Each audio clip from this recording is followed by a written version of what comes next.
Morning, Knicks Nation. Today is Wednesday, the 30th day of April 2025, the last day of April 2025. Hope you're all safe and healthy today on this hump day. Hope your family is safe and healthy and that the needs of you and your family in terms of food, shelter, clothing, as well as health are being met today. Blessings upon those that work in the healthcare field, along with the first responders, who every day are doing their best to save lives. Those also that pick up garbage to keep our places clean, and those that make deliveries for our convenience. Double blessings on the men and women that are out here trying to help rescue, deliver, and recover teenagers and children that are victims of child molestation and pedophilia. People that are also victims of pornography and child pornography, prostitution, child prostitution, human trafficking, and sex slavery. Double curses on the perpetrators, the profiteers, and the perverts that make these industries exist. Finally, double blessings on the homeless. More than 700,000 men, women, children, families, senior citizens, and veterans homeless in the United States of America. Blessings upon them, for theirs was the kingdom. There was a basketball game last night, Madison Square Garden. New York Knicks lost game 5 to the Detroit Pistons, 106-103. Couple of major things I saw from this game. First, hats off to the Pistons. They had to scrape and fight and do whatever they could do to stay alive. And they did. And so we got to give them their props. They did what they had to do. But again, there's a principle that Thibodeau always espouses and preaches. And I didn't see his post game, but I'm sure he's going to mention it. They could call the game loose or they could call the game tight, as long as it's fair on both sides. And that fairness is illustrated in free throw attempts. Okay? So a week ago, we saw a 15 free throw discrepancy. That means it was a terribly officiated game. Last night, there was a 9 free throw discrepancy. 9 free throw difference. In other words, the Pistons got 36 attempts. The Knicks got 27 in a game decided by 3 points. Now, granted, the Knicks were missing a lot of their free throws, and I'm going to get to my second point, but you can't, that's not how you referee a game. And then when I saw Tyler Ford, I looked at, somebody said that they had put the referees, I've looked up the referee, Tyler Ford. He is one of the worst referees for the Knicks. He is worse than blind. He really, oh my gosh. So when I saw him, I knew there was going to be a problem. And there was. This is the thing. Like I said, if you're going to call it tight on both sides. So they started the first quarter calling it tight. Paul Reed came out and started trying to get stupid with Mitchell Robinson, and they called a technical on him. They are trying to keep it calm, calling it tight, right? That's calling it tight. Call it tight means they're not going to let a whole bunch of physicality. They're not going to let it go overboard. They're going to keep it under control. Calling it loose, you're just letting them play. That's what happened on Sunday. Just let them play. There's a different officiating crew every game. You don't have the same crew every game. So the crew on Sunday was different from the crew last Thursday, was different from the crew last Monday. There's different crews. And so this was a different crew. This was just as bad as that other crew the week ago, this past Monday. And so that was that. See, the problem with it is this. This is the main problem with it. You want the play of the players to decide the game. You do not want the referees, the officials, to decide the game. The officials are just there to regulate. That's what they're there. They're supposed to regulate the game. And part of regulation is keeping everything balanced. And that is shown in the free throws. So the Knicks have a 9 free throw discrepancy. And here's Karl Anthony Towns with scratches all over his shoulders. Every time he got the basketball on Tobias Harris, Tobias Harris had a handful of his jersey. A handful of his jersey. Every time. And then Tobias Harris would complain when they call a foul on him. So that's what's frustrating. Number two, it just didn't seem like the stars aligned for the Knicks. I mean, look here. When Jalen Brunson was, he had turned, there was always a part of the fourth quarter. Tom Tibbs say he changed his sneakers or he puts his cape on. That you could see it coming. And when that started, he hurt his leg. And it was a non-contact injury. He planted his right foot to cut to his left, and it twisted wrong, and that messed him up. At the same time, Josh Hart hits the ground really hard, and both of them had to sit out for a number of minutes. That was a bad sign. And, of course, overall, this is the thing, too. I could live with a loss if, like I said, if I know that they're putting out their best effort, they're doing the best that they can, and they just lose. And that happens. That's part of the league. And that also was part of last night's game. I mean, they got lots of shots that they would normally hit. The Knicks had a lot of opportunities that they would normally capitalize on. Matter of fact, you look at the shots, the Knicks got off 90 shots and the Pistons 85 shots. See, they were getting shots, and they were getting shots they normally hit. Just wasn't dropping. Jalen Brunson was missing a number of shots that he normally hits. Wasn't dropping. So you combine the discrepancy of the officiating. You combine that with them not hitting shots that they normally hit. You combine that, and they had 13 turnovers last night. For an average team, that's okay, but the Knicks need to be 10 or less. Too many turnovers. And they were bad turnovers. I mean, like I call them costly turnovers. Turnovers that stop a run. And, you can't do that. And Brunson, Hart, you can't do that. You can't do that if you want to win in the league. So it was just that night, okay? And maybe, so there's going to be always a conspiracy theorist. I can't argue with you if you come at me and saying the NBA wants to extend the series for money. I can't argue with you there because it looked that way with Tyler Ford. When you put Tyler Ford out there against the Knicks, you can forget it. He gonna miss half the calls. He gonna do it. I've seen him at least 4 times, and every time he has never called a good game for the Knicks. Never, ever. Okay, I've seen him live in Orlando. No, it's never good, and usually the Knicks lose when he's refereeing. So that was a bad sign. Thank goodness they changed the crew every time. So Thursday we'll have a different crew. So that was the big issues last night.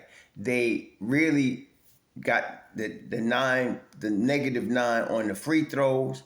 They were just missing shots they would normally hit. But the inconsistency from the officiating, to me, it was in part what caused Karl-Anthony Towns to have 5, but really Mitch Robb, who was dominant last night. Mitch Robb was dominant last night. He had 13 points, 11 boards, 8 offensive rebounds, 2 blocks, 2 steals. He had 5, and a couple of them with Tyler Ford doing some stupidness. That's what I'm saying. So, Karl-Anthony Towns, I mean, the 5th foul on him was legit. That was a dumb foul. He's hitting somebody, a shooter, on the elbow. Okay, but we also know Cat does that sometimes. But with Mitch Robb, that was something else. So the good news coming out of this game, though, is, aside from the obvious, the Knicks are still up 3-2. We're going back to Detroit on Thursday. Okay. But is that Mitchell Robinson, last night he played 23 minutes. And he was dominant last night. He really was. So if we can keep that, and that the crew they had with Mitch Robb, Towns, Deuce, Hart, and I think they had either Mikal or OG with them. Sometimes they put Brunson with them. That's a dynamite crew. Look at this now. Mitch Robb played 23 minutes. He was +9. Deuce played 22 minutes. Did not shoot the ball well, right? Of course, again, he's been shooting horrible all series, but he was +9. That means that crew, and it was them two together, when they're on the floor, and we were saying this before the playoff, when them two together, statistically it's shown, they dynamite. Tibbs was using them last night. Deuce played 22 minutes. Mitch Robb played 23 minutes. And they was dynamite last night. I would like to see, I think we're going to see more than that. I think Tibbs is going to do that more because it's very effective. So, because Detroit has no answer for that. And this is the thing. Let me briefly explain bench, importance of strong bench. It is not necessarily, people spend too much time thinking offensively. This is the league. You win chips on the defensive end of the floor. So when you have, like last night, the bench scored, 19 points. They say, oh, we need more bench scoring. No, you don't. Again, the bench was plus 18 with Mitch Robin dudes. So what does that mean? So, okay, let's think about the entirety of the situation for a second. This is a little education here. So when Mitch Rob and Deuce are on the floor together, okay, you're plus 9 at least, right? So what's going on? They're on the floor with 3 starters. So last night they were on the floor with Cat, OG, Hart. That was normal, sometime McCall. So you got either Cat, McCall, or OG out there with them, or Brunson. That means you got scoring out there. So your defense goes up a notch and you still got people out there scoring because you're outscoring the opponent by 9 points. See? So on the Knicks, the bench is mostly the stops. People don't think about that. But that's the effectiveness of the Knicks bench. It's the stops they're getting. Okay? Because in the playoffs, you got to get stops. And what I loved in the first quarter, the Knicks had at least 3 sequences of 3 or more stops in a row, okay? And they weren't shooting the ball well. And they ended up ending the quarter now. Now, this is another sign. What you want is you don't want your opponent to get 30 points in a quarter. That's the major thing. So in other words, first quarter, 30 points, second quarter, halftime, 60 points, third quarter, 90, then 120. It ends up being a lot of points, 120. So if you hold somebody under 30 in a quarter, that's a good quarter. So the first quarter ended 24-23 or 23-22, something like that. So that was a good quarter for the Knicks. Not only did they hold the opponent under 30, of course they didn't score, but they was ahead at the end of the quarter, not shooting the ball well. And Detroit was shooting lights out. So that's what you want.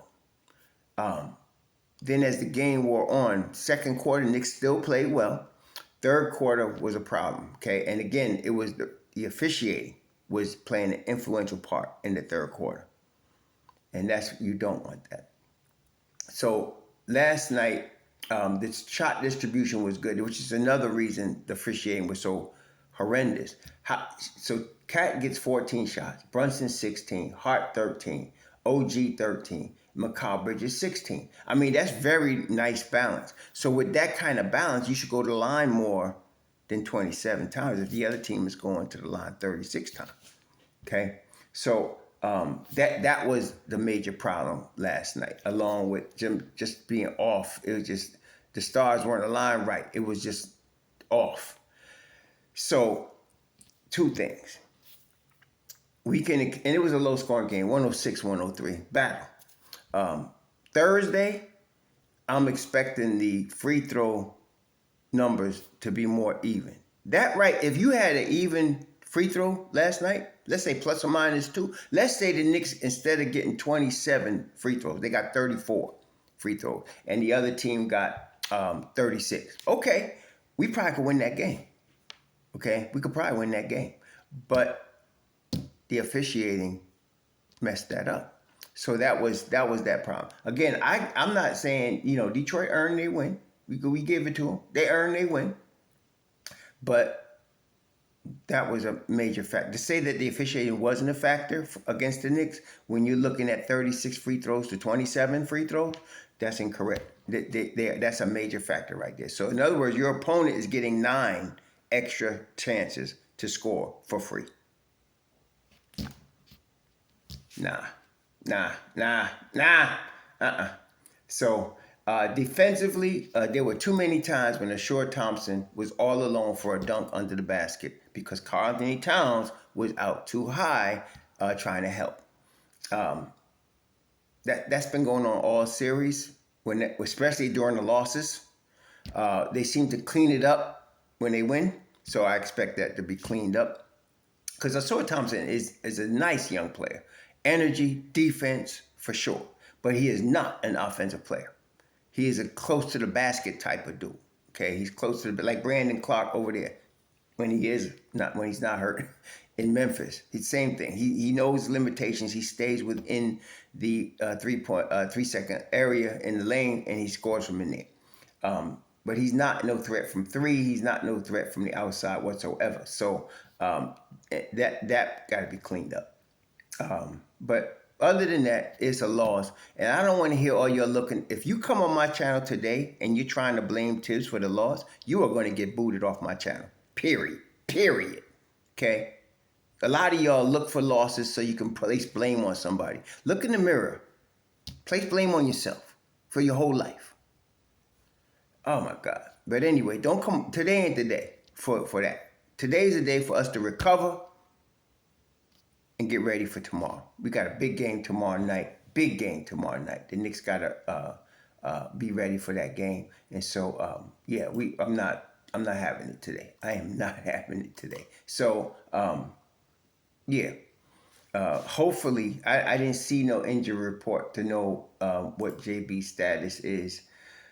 Of course, we need him, and I'm 90% sure he will be there. I'm 95% sure he's going to be there Thursday.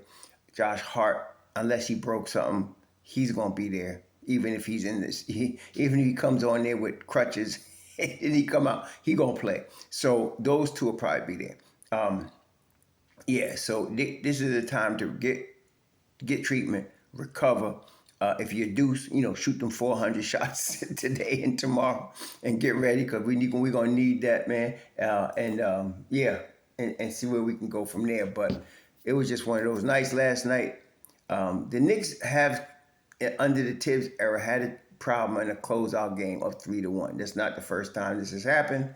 So it's all right. So let's go. Not only that, when the series started, I said if Detroit gets a split in New York, I got the Knicks in 6. If the Knicks swept Detroit in New York, I got the Knicks in 5. Well, Detroit did get a split in New York, and we're going into the 6th game of 3-2. So I'm not going to guarantee nothing, but I think they'll be ready to play in Detroit on Thursday. Y'all enjoy your Wednesday. Don't let this get to you too badly.